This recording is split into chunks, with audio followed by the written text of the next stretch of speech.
Hello students. तो आज इस वीडियो में हम कैपेसिटेंस की प्रीवियस ईयर प्रॉब्लम्स करेंगे। जेई मेन 2022 और 23 की। ये पहली problem, capacitance of an isolated conducting sphere of radius r1 becomes n times when it is enclosed by a concentric conducting sphere of radius r2 connected to earth. The ratio of their radii r2 upon r1 is। तो पहला statement यह है कि एक isolated conducting sphere है जिसकी radius है r1। तो इसकी कैपेसिटी क्या होगी कंडक्टिंग स्फीयर की? ये होती है 4πε0 r1। और फिर सेकंड स्टेटमेंट में ये कहा है कि इस कंडक्टर को एनक्लोज कर दिया कोसेंट्रिक कंडक्टिंग स्फीयर से, और ये जो आउटर स्फीयर है वो है अर्थ। तो ये बन गया एक स्फेरिकल कैपेसिटर। तो इसकी कैपेसिटी होती है 4πε0 product of radii upon difference of radii. Capacity क्योंकि पॉजिटिव होती है तो larger radius minus smaller radius, इस तरह इसको याद रख सकते हैं। और ऐसा करने से हुआ क्या कि स्फेरिकल कंडक्टर की कैपेसिटी n टाइम्स हो गई। In other words C2 is n times C1। ऐसा भी बोल सकते हैं n C1 C2 के बराबर है। बस वैल्यूज डालकर और R2 bye R1 find out करना है। तो n times 4πε0 into R1 is equals to 4πε0 product of radii upon difference R2 upon R1। तो ये नहीं भी लिखते आप तो चलता, 4πε0 ये तो कैंसिल आउट ही होना था। आप CGS में भी वर्क कर सकते हैं। अब R1 भी कैंसिल आउट हो रहा है तो क्या आ गया, n is equal to R2 upon this much. इस R2 को ले जाते हैं नीचे तो ये हो जाएगा 1 माइनस R1 बाय R2। पर ध्यान दें कि हमसे R2 बाय R1 पूछा हुआ है, क्रॉस मल्टीप्लाई करें तो 1 minus R1 upon R2। 1 minus R1 upon R2 is 1 by n। 1 by n, और इसलिए इसलिए R1 by R2, R1 by R2 is equal to 1 minus 1 by n, मतलब n माइनस 1 अपॉन n। और इसका reciprocal हमसे पूछा हुआ है तो R2 अपॉन R1 ये क्या हो जाएगा, इसको रेसिप्रोकेट करें तो n अपॉन n माइनस 1। तो ये करेक्ट आंसर है, R2 अपॉन R1। और वैसे भी आप देख रहे हैं R2 ज़्यादा है, तो ज़्यादा होने के लिए क्या होना चाहिए, R2 अपॉन R1 पूछा है तो ये ज़्यादा है, ये कम है, तो n अपॉन n माइनस 1 ये जस्टिफाई भी हो गया, वेरीफाई हो गया। तो ऑप्शन ए करेक्ट है। ये आया था 25 जुलाई 2022 को इवनिंग शिफ्ट में। इजी क्वेश्चन, बशर्ते आपको ये पता हो स्फेरिकल कैपेसिटर की कैपेसिटी। बोर्ड एग्जाम में नहीं है तो बच्चे इसको छोड़ देते हैं, पर यहाँ ये काम आ गया फॉर्मूला। अगला question, two parallel plate capacitors of capacity C and 3C are connected in parallel combination and charged to a potential difference 18 volt। ये पहले बात हुई है, स्टेट 1। दो कैपेसिटर्स हैं, एक की कैपेसिटी है C, दूसरे की कैपेसिटी है 3C, और दोनों को पैरेलल में कनेक्ट किया है cross source of 18 volt. 18 volt की बैटरी लगा दी है दोनों को पैरेलल में कनेक्ट करके। तो दोनों के अक्रॉस ये पोटेंशियल डिफरेंस आ जाएगा। इसके पास कितना चार्ज आ जाएगा, Q इज इक्वल टू होता है CV, यानी 18 CV इसके पास चार्ज होगा, और इसके पास चार्ज होगा दूसरे कैपेसिटर पर 18 इंटू 3CV, तो 54 CV। तो टोटल चार्ज सिस्टम का कितना हुआ, टोटल चार्ज हुआ 72 CV। इसकी अभी हमें ज़रूरत पड़ने वाली है। टोटल चार्ज ये हो गया। फिर क्या कह रहे हैं, the battery is then disconnected. तो जब भी ऐसा कोई क्वेश्चन हो जिसमें बैटरी डिसकनेक्ट कर दी गई हो तो चार्ज हेल्ड कांस्टेंट, ऐसा याद रखें। ना चार्ज कहीं से आएगा ना वो जाएगा कहीं, यदि बैटरी डिसकनेक्ट हो गई है तो। और क्या किया है, बैटरी को डिसकनेक्ट करके और जिसकी कैपेसिटी C है ऐसे कैपेसिटर को कंप्लीटली फिल कर दिया है with material of dielectric constant 9। मतलब इसको इसकी प्लेट्स के बीच डाइलेक्ट्रिक फिल कर दिया है जिसका डाइलेक्ट्रिक कांस्टेंट है n। ऐसा करने पर होगा क्या, तो जिसकी कैपेसिटी C है उसमें यदि डाइलेक्ट्रिक कांस्टेंट 9 का कंप्लीटली फिल कर दें तो उसकी कैपेसिटी हो जाएगी 9C। और दूसरा कैपेसिटर है, उसका कुछ किया है? नहीं, उसका कुछ नहीं किया है। हमसे पूछा है the final potential difference across the combination of capacitors will be. तो अब इस काम को बताना है, इसकी कैपेसिटी क्या हो जाएगी, इसकी कैपेसिटी, इसकी इसका पोटेंशियल डिफरेंस कितना होगा, मतलब कॉमन पोटेंशियल हमसे पूछा हुआ है। तो ये कैपेसिटर है 3C का, ये है 9C का। अब होगा क्या, क्यों होगा चार्ज का शेयरिंग? क्योंकि बैटरी डिस्कनेक्ट करने से चार्ज हेल्ड कांस्टेंट, थोड़ी थोड़ी देर के लिए मान लेते हैं कि ये दोनों अलग हैं कैपेसिटर्स, आपस में कनेक्टेड नहीं है, आपस में कनेक्टेड नहीं है ऐसा मान लें। तो इसके पास कितना चार्ज था? इसके पास चार्ज था 18 CV। तो पोटेंशियल डिफरेंस की प्लेट्स के बीच कितना था? तो V इज इक्वल टू क्या हो जाएगा, Q बाय C। इसको इससे डिवाइड कर देते हैं, मतलब 2 वोल्ट। और इसको अलग मान लें थोड़ी देर के लिए, तो इसकी कैपेसिटी है 3C, चार्ज कितना था 54 CV। तो पोटेंशियल डिफरेंस कितना होगा इसके अक्रॉस? तो 54 divided by 54 CV upon 3C, यानी ये हो जाएगा 18 वोल्ट। अब पोटेंशियल डिफरेंस अलग अलग हैं दोनों के, और दोनों को जब कनेक्ट कर दिया आपस में, पहले हमने मान लिया था अलग अलग हैं, मान लो फिर से कनेक्ट कर दिया इनको, तो क्या होगा, चार्जेस की होगी शेयरिंग। और सीधे अब आप कॉमन पोटेंशियल का फॉर्मूला लगा सकते हो। आपको मालूम है क्या होता है वो होता है total charge upon total capacity, total charge of the system upon total capacity. अब यहाँ टोटल और इक्विवेलेंट सेम ही होंगे क्योंकि ये पैरेलल में कनेक्टेड है। टोटल चार्ज कितना है सिस्टम का? टोटल चार्ज है 72 CV। ये total charge upon total capacity, मतलब 9C और 12C, तो ये हुआ 12, 12C ये total capacity, C cancel out, यानी ये निकल कर आया 6V, 6V। तो 6 वोल्ट होगा, यानी आंसर हमारा हो गया 6 के बराबर। मैं एक बार और समझाता हूँ इसको आपको। दो कैपेसिटर्स थे, एक की कैपेसिटी थी C और दूसरे की कैपेसिटी थी 3C और 3C, और इनको 18 वोल्ट की बैटरी के साथ में कनेक्ट किया पैरेलल में। तो होगा क्या, जब ये फुल्ली चार्ज हो जाएंगे तो दोनों के अक्रॉस पोटेंशियल डिफरेंस 18 वोल्ट आएगा। इसकी प्लेट्स पर चार्ज आ जाएगा 18 CV, इसकी प्लेट्स पर 54 CV। टोटल चार्ज सिस्टम का होगा 72 CV। तो ये सब आप नहीं भी सोचते तो सीधे आप ये फॉर्मूला लगा सकते थे। कॉमन पोटेंशियल क्या होगा, जब बैटरी डिस्कनेक्ट कर दी और पहले वाले कैपेसिटर के प्लेट्स के बीच में एक डाइलेक्ट्रिक फिल कर दिया, तो उसकी कैपेसिटी हो जाएगी 9C, यह है 3C। Common potential is total charge upon total capacity. Total charge system का ये था 72 CV upon total capacity is 12C। Solve करने पर वो आ गया 6 volt. Next question, a condenser of 2 microfarad capacitance is charge steadily from 0 to 5 coulomb. Which of the following graph represents correctly the variation of potential difference V across its plates with respect to the charge Q on the condenser? Condenser मतलब ही capacitor. तो आपको मालूम होगा कि capacitor की capacity ये independent होती है चार्ज गिवन या राइज इन पोटेंशियल से। C इज इक्वल टू होता है Q बाई V, पर कैपेसिटी Q पर और V पर डिपेंड नहीं करती, बल्कि प्लेट्स के एरिया, प्लेट्स के बीच की सेपरेशन, प्लेट्स के बीच भरे हुए मीडियम के डाइलेक्ट्रिक कांस्टेंट, इन पर डिपेंड करती है। तो कैपेसिटी होती है कांस्टेंट किसी कैपेसिटर की, और कैपेसिटी यदि कांस्टेंट है तो Q और V में क्या रिलेशन होगा, डायरेक्टली प्रोपोर्शनल का। मतलब यदि ग्राफ प्लॉट करेंगे इन दो क्वांटिटीज के बीच तो मिलना चाहिए हमको स्ट्रेट लाइन, वो मिलना चाहिए स्ट्रेट लाइन, यानी ये दो ग्राफ तो बिल्कुल गलत हैं क्योंकि ये तो कर्ड लाइंस दिख रही हैं। इन दो में से कोई करेक्ट हो सकता है।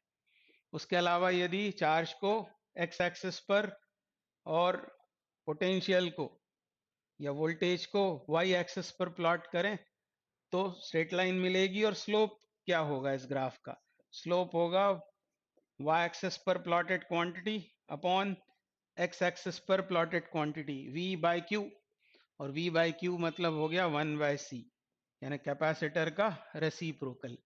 अब इन दोनों में से कौन सा सही होगा, क्योंकि कैपेसिटी हमको बतलाई हुई है 2 माइक्रोफैरेड। तो इस ग्राफ के लिए पहले करते हैं सॉल्व इसको। इस ग्राफ के लिए यदि आप निकालते हैं स्लोप, v कितना लेंगे 2.5 इंटू 10⁶ v अपॉन q लेंगे 5 और ये होगा 1 अपॉन c।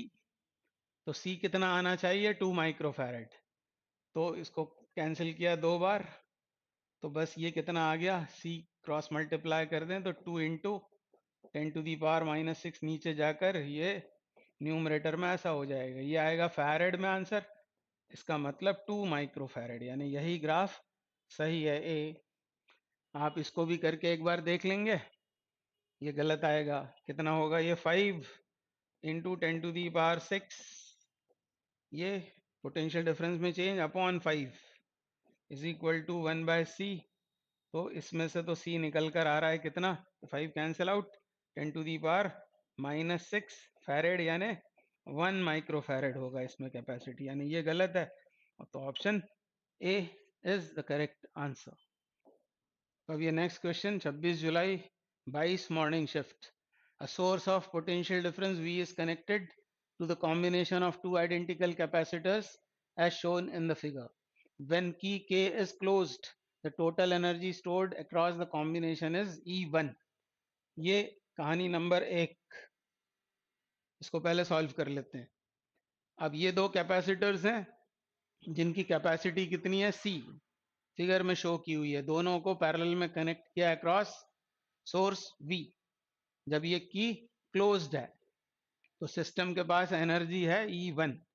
तो E1 निकालते हैं पहले, E1 कितनी होगी। ये केस 1, जब की कैसी है क्लोज्ड, होगा क्या, दोनों का पोटेंशियल डिफरेंस V हो जाएगा। दोनों का पोटेंशियल डिफरेंस V हो जाएगा। इसके पास एनर्जी कितनी स्टोर हो जाएगी, हाफ CV²। और दूसरे कैपेसिटर के पास भी हाफ CV²। कैपेसिटी C है, potential difference V, half CV² formula लगाया तो E1 आ गया हमारे पास में। इनिशियली जो एनर्जी स्टोर्ड है E1 वो होगी CV² के बराबर। This is equation 1। अब आगे क्या बोल रहे हैं, नाउ की K इज ओपन। अब इसको ओपन कर दिया, इसको ओपन कर दिया, इसे की को अब हटा दिया। हटा देने से क्या होगा, की ओपन कर दी तो ये तो अभी भी इसके साथ जुड़ा हुआ है बैटरी के साथ, ये वाला कैपेसिटर, ये आइसोलेट हो गया। दूसरा कैपेसिटर C, तो क्या बोल रहे हैं, नाउ की K is open and dielectric of dielectric constant 5 is introduced between the plates of capacitors. दोनों कैपेसिटर्स की प्लेट्स के बीच डाइलेक्ट्रिक फिल कर दिया है। डाइलेक्ट्रिक कांस्टेंट कितना है 5। तो कैपेसिटी अब कितनी हो जाएगी, अब दोनों की कैपेसिटी हो जाएगी 5C। ये भी 5C और ये भी 5C, पर ये है अभी भी इसके साथ अटैच्ड बैटरी के साथ, तो इसका पोटेंशियल डिफरेंस कांस्टेंट रहेगा। जबकि ये डिटैच्ड है बैटरी से, तो इसमें चार्ज कांस्टेंट बना रहेगा। तो इसका चार्ज होगा कितना, इनिशियली पोटेंशियल डिफरेंस था V, कैपेसिटी थी C, यानी चार्ज कितना था, चार्ज था इसके पास CV। तो कैपेसिटी 5C हो गई और चार्ज CV बना रहा। इसमें कैपेसिटी 5 टाइम्स हो गई है और पोटेंशियल डिफरेंस V बना रहा। तो एक में battery attached V held constant, एक में battery detached charge held constant, ऐसा दिमाग में आना चाहिए। और बोल क्या रहे हैं, the total energy stored across the combination is now E2 और हमको E1 upon E2 find out करना है। तो अब E2 निकालते हैं। केस 2, व्हेन की K इज ओपन, तब इसके पास कितनी एनर्जी होगी, तो इसमें तो हाफ CV² वाला फॉर्मूला लगाएंगे। कैपेसिटी 5C, कैपेसिटी 5C और V²। और इसमें कौन सा फॉर्मूला लगाएंगे, तो इसमें चार्ज कांस्टेंट इसलिए Q² upon 2C, half Q कितना है, Q है CV, हाफ Q² मतलब C² V² upon C is 5C। इसको सॉल्व करना पड़ेगा अब हमको।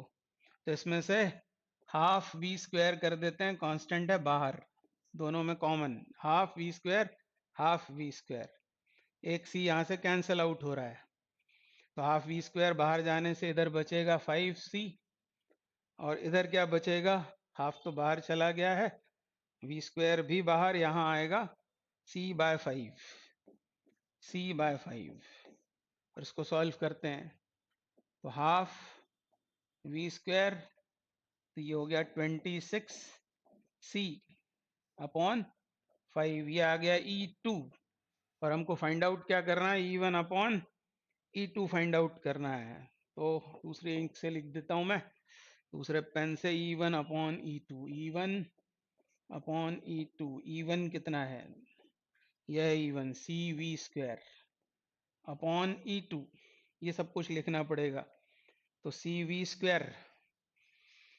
CV स्क्वायर 26 CV स्क्वायर, और ये होगा 10 ऊपर गया, तो CV स्क्वायर कैंसिल आउट, 10/26 हमारा आंसर होगा, 10/26, तो इसके ऑप्शंस कहाँ है, ये हैं ऑप्शंस, तो 10/26 मतलब ही 5/13 है ना, ऑप्शन सी करेक्ट हो गया, इसका आंसर है 5/13।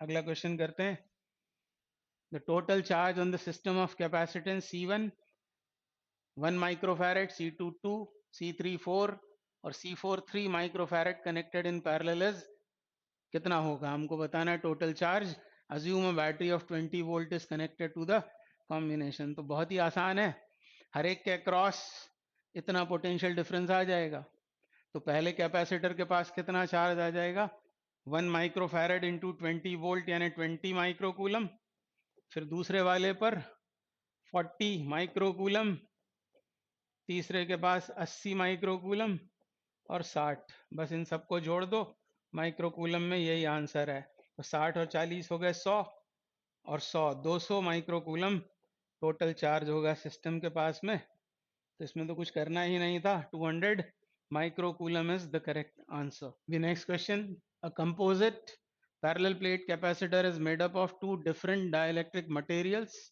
with dielectric thickness T1 and T2 as shown in figure. The two different dielectric material are separated by a conducting foil F. The voltage of the conducting foil is, तो ये है वो conducting foil, इस conducting foil ने किया क्या, यहाँ दो कैपेसिटर्स फॉर्म कर दिए, और इनको हम सीरीज में कनेक्टेड मान सकते हैं अक्रॉस 100 वोल्ट, तो किसी पैरेलल प्लेट कैपेसिटर की कैपेसिटी होती क्या है, वो होती है epsilon not KA upon D। अब ये दो जो सीरीज में जुड़े हुए कैपेसिटर्स हैं जिनको फॉइल ने सेपरेट कर रखा है, उनको हम ऐसा मान सकते हैं, ये पहला कैपेसिटर, ये वाला पहला कैपेसिटर जिसके अंदर डाइलेक्ट्रिक 3 भरा हुआ है, ये पहला कैपेसिटर, फिर ये फॉइल, फॉइल की जगह मैंने कंडक्टर बना लिया है, और ये वो C2, और हमको यहाँ ये F फॉइल का ही पोटेंशियल पूछा जा रहा है, और इसके अक्रॉस कितना लगा हुआ है, इसके अक्रॉस लगा हुआ है 100 वोल्ट।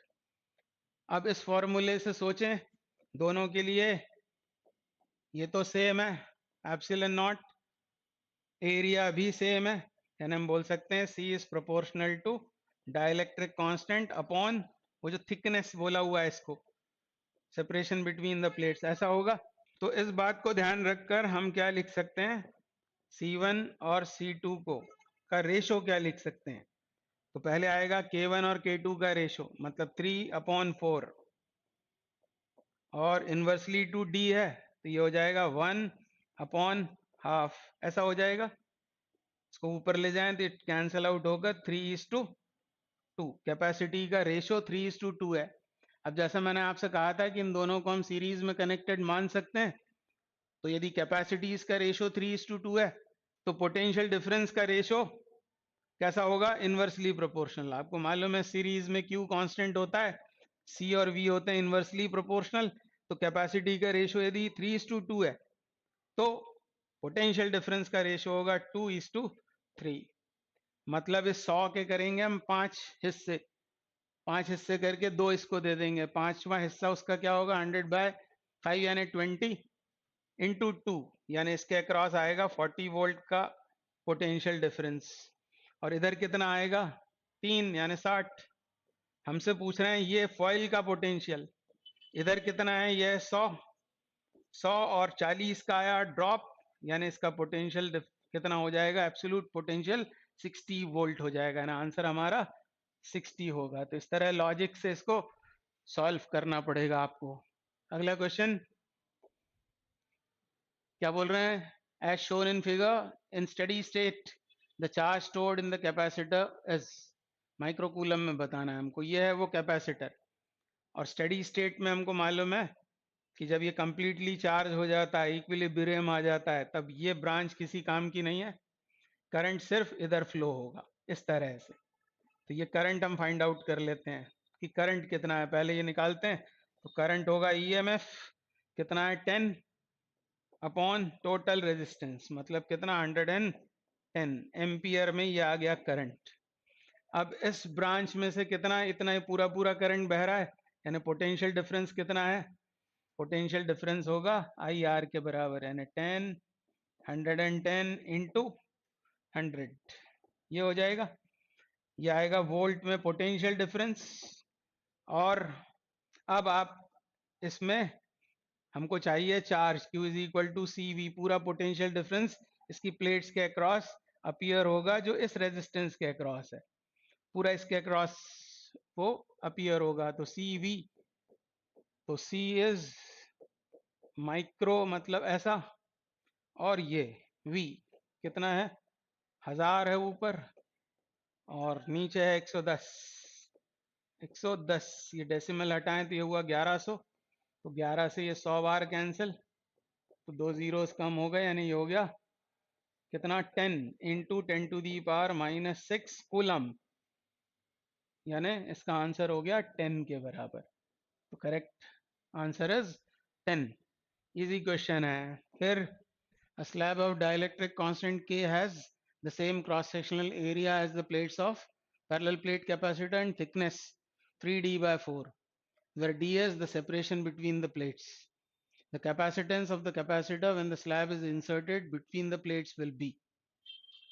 तो मान लेते हैं ऐसा था वो कैपेसिटर, प्लेट एरिया ए और separation between the plates D, और क्या किया इसकी प्लेट्स के बीच सेम क्रॉस सेक्शनल एरिया, मतलब एरिया ए वाली एक डाइलेक्ट्रिक स्लैब रख दी, डाइलेक्ट्रिक कांस्टेंट उसका है के, और थिकनेस कितनी है 3D/4। ऐसा करने से ये कॉम्बिनेशन हो जाएगा of two capacitors in series. तो ये मान लेते हैं डाइलेक्ट्रिक ने एक कैपेसिटर फॉर्म किया, प्लेट सेपरेशन हो जाएगी 3D/4, एरिया हो जाएगा ए, और इधर होगा एक एयर कैपेसिटर जिसकी प्लेट के बीच की सेपरेशन ले लेंगे D/4, एरिया तो इसका भी ए होगा, और ये एयर कैपेसिटर और ये कंप्लीटली फिल्ड कैपेसिटर, ये दो सीरीज में आ जाएंगे। इसको 1 बोला हुआ है, ये है 2, तो पहले फाइंड करते हैं C1 कितना होगा। C1 क्या हो जाएगा एप्सिलॉन नॉट, डाइलेक्ट्रिक भरा हुआ है इसमें, तो के ए अपॉन डी, और डी कितना है 3D/4, तो ये ऐसा हो जाएगा C1। और C2 कितना होगा, ये एयर कैपेसिटर है, इसमें के नहीं आएगा, epsilon naught A upon D/4, तो D और ये 4 ऐसा लिख लेते हैं, और इनको सीरीज वाला फॉर्मूला लगाएंगे तो हमको इक्विवेलेंट कैपेसिटी मिल जाएगी। तो क्या करें, उसके पहले एक काम ये करते हैं, थोड़ा आसान हो जाएगा कैलकुलेशन, ऊपर नीचे के का इसमें मैं करता हूँ मल्टीप्लाई, और एप्सिलॉन नॉट के ए अपॉन डी, एप्सिलॉन नॉट बल्कि 4 भी उसमें शामिल कर सकते हैं, 4 एप्सिलॉन नॉट के ए अपॉन डी को मैं मान लेता हूँ x, जो बाद में सब्सटीट्यूट कर देंगे, तो ये हो जाएगा x/3, और यहाँ पर क्या होगा, यहाँ 4 एप्सिलॉन नॉट के ए अपॉन डी, ये सब कुछ ये x, तो ये x/k हो जाएगा, और फिर x की वैल्यू डाल देंगे हम। अब ये दो सीरीज में है, सीरीज में हमको मालूम है फॉर्मूला क्या लगाते हैं हम इक्विवेलेंट कैपेसिटी का, प्रोडक्ट अपॉन सम। सीरीज में कैपेसिटर्स की सीरीज में प्रोडक्ट अपॉन सम, मतलब x/3 इंटू x/k ऐसा होगा, अपॉन इनका addition x/3 plus x upon k। तो एक x तो कैंसिल आउट हो गया, इसमें से एक इसको कैंसिल कर देते हैं इन दोनों को कॉमन करके, तो ऊपर क्या बचेगा x अपॉन 3k, और यहाँ क्या होगा, यहाँ एलसीएम आएगा 3k और रेसिप्रोकेट हो जाएगा 3k अपॉन क्या होगा ये 3 प्लस k, ये हुआ, ये 3k भी कैंसिल। अब बस x की वैल्यू डालने पर हमको आंसर मिल जाएगा। और बोला भी हुआ है शायद कि एप्सिलॉन नॉट, किसको हमने x किसको माना था 4 एप्सिलॉन नॉट के ए अपॉन डी, इसमें इन्होंने कैपेसिटर, अच्छा यहाँ लिखा हुआ है C naught, capacitance of a capacitor with air as medium between the plates, मतलब epsilon naught A upon D, इसको सी नॉट बोला हुआ है। तो 4 आएगा, के आएगा 4k सी नॉट, ये x का वैल्यू होगा। तो यहाँ डालना है x का वैल्यू हमको, तो कितना है ये 4k C not upon 3 plus के, ये आंसर हो जाएगा 4k C not upon 3 plus के। So option A is correct. अगला question, two capacitors each having capacitance 40 microfarad are connected in series. The space between one of the capacitors is filled with dielectric material of dielectric constant K such that the equivalent capacitance of the system becomes 24 microfarad. The value of K will be. तो दो capacitors हैं C1 और C2, दोनों की capacity कितनी है 40 microfarad. और अब क्या किया, एक कैपेसिटर की प्लेट्स के बीच एक डाइलेक्ट्रिक भर दिया, डाइलेक्ट्रिक कांस्टेंट के वाला, तो उसकी कैपेसिटी क्या हो जाएगी, वो हो जाएगी 40 के, दूसरे की तो है ही 40। और इन दोनों कैपेसिटर्स को जब कनेक्ट किया किस तरह से, इन सीरीज, तो इक्विवेलेंट कैपेसिटी हो गई, इक्विवेलेंट कैपेसिटी हो गई 24 माइक्रोफैरेड। तो हमको बताना क्या है के का वैल्यू, तो बस हमको फॉर्मूला पता है 24 इज इक्वल टू क्या होगा C1 C2 upon C1 plus C2, क्योंकि यह है इक्विवेलेंट, ये है C1 और C2, यानी 40 into 40k upon 40 plus 40k, यानी 40 प्लस 40k, तो k प्लस 1 हो जाएगा, ये एक 40 तो कैंसिल आउट हो गया, क्रॉस मल्टीप्लाई करें तो 24k plus 24 is equal to 40k, और इसको ले जाते हैं उधर, तो ये हुआ 16k, 16k is equal to 24, तो k इज इक्वल टू कितना हो गया, k बराबर आ जाएगा 24 बाय 16, तो ये हो गया 3/2, यानी हो गया 1.5। So answer is 1.5, option A is correct. अभी next question, two identical thin metal plates has charge Q1 and Q2 respectively such that Q1 greater than Q2. The plates were brought close to each other to form a parallel plate capacitor of capacitance C. The potential difference between them is, तो ये भी property पर based question है, आपको पता होगा। दो identical thin metal plates ऐसी रख दी आमने सामने, पहली प्लेट को मान लो चार्ज दिया है Q1 और दूसरी प्लेट को चार्ज दिया है मान लो Q2, तो इंडक्शन से, in other word, charge distribute होगा और फाइनली दोनों प्लेट्स की आउटर सरफेसेस पर ये चार्ज अपीयर होने लगेगा Q1 प्लस Q2/2, और ये आया कहां से, इसी से शेयर होगा, Q1 का ही कुछ पार्ट इधर आ गया है, और फिर पहली प्लेट की जो फेसिंग सरफेस है उसके ऊपर आ जाता है Q1 plus Q1 minus Q2, Q1 minus Q2/2 positive sign के साथ, और इन दोनों को ऐड करोगे तो यही मिलेगा वापस, और दूसरी प्लेट की फेसिंग सरफेस पर आएगा माइनस साइन के साथ Q1 माइनस Q2 अपॉन 2, ये चार्जेस आते हैं। अब इनमें से जो आउटर सरफेस के चार्जेस हैं ये और ये, प्लेट्स के बीच जो फील्ड प्रोड्यूस होगी, इससे इधर होगी और इससे इधर होगी, इक्वल ऑपोजिट होकर वो तो कैंसिल आउट हो जाएगी, मतलब फील्ड में इनका कोई कंट्रीब्यूशन नहीं है। इसकी फील्ड इधर होगी क्योंकि पॉजिटिव चार्ज है, और इसकी फील्ड इधर ही होगी, यानी वो एडिटिव हो जाएंगी। इनकी फील्ड्स एडिटिव, इनकी कैंसिल आउट हो जाती है। नेट फील्ड कितनी आएगी? तो पहले तो मैं आपको बताऊं, चार्ज शीट से फील्ड होती है सिग्मा अपॉन 2 एप्सिलॉन नॉट। तो सिग्मा तो क्योंकि एरिया सेम है इनका प्लेट्स का, ये चार्जेस भी आप देख रहे हैं इक्वल हैं, बस ऑपोजिट साइन वाले हैं, तो सिग्मा दोनों के लिए बराबर होगा पर ऑपोजिट होगा, इसके लिए पॉजिटिव इसके लिए नेगेटिव। तो नेट फील्ड हो जाएगी सिग्मा अपॉन एप्सिलॉन नॉट, यानी नेट फील्ड कितनी आ गई? वो आ गई सिग्मा। सिग्मा कितना होगा? Q1 माइनस Q2 अपॉन, ये है चार्ज 2a और एप्सिलॉन नॉट, ये हो जाएगी फील्ड। ये चार्ज का 2 आया हुआ है, ये वाला 2 नहीं रहा अब, वो तो दोनों एडिटिव होकर सिग्मा अपॉन एप्सिलॉन नॉट हो गए। ये वाला 2 आया हुआ है वहां पर, तो ये हो गई इलेक्ट्रिक फील्ड, इधर डायरेक्टेड होगी वो पॉजिटिव से नेगेटिव की तरफ। ये आ गई फील्ड। हमको बताना क्या है? Potential difference. तो आपको पैरेलल प्लेट कैपेसिटर के लिए मालूम होगा, या मैं आपको याद दिलाने के लिए, मतलब याद आ जाए आपको एग्जाम में, उसके लिए बताता हूँ कि इलेक्ट्रिक फील्ड की एक यूनिट क्या आपने पढ़ी है, न्यूटन पर कूलम। एक और पढ़ी हुई है वोल्ट पर मीटर। इससे याद आ सकता है आपको कि V बराबर होगा E इंटू डी। मीटर मतलब separation between the plates, E into D मतलब इसमें एक D और ला दें तो काम बन जाएगा। तो Q1 minus Q2 upon 2a epsilon not, और ये D। और अब इसको कैपेसिटी की टर्म्स में बोला हुआ है, हमसे आंसर पूछा है कैपेसिटी की टर्म्स में।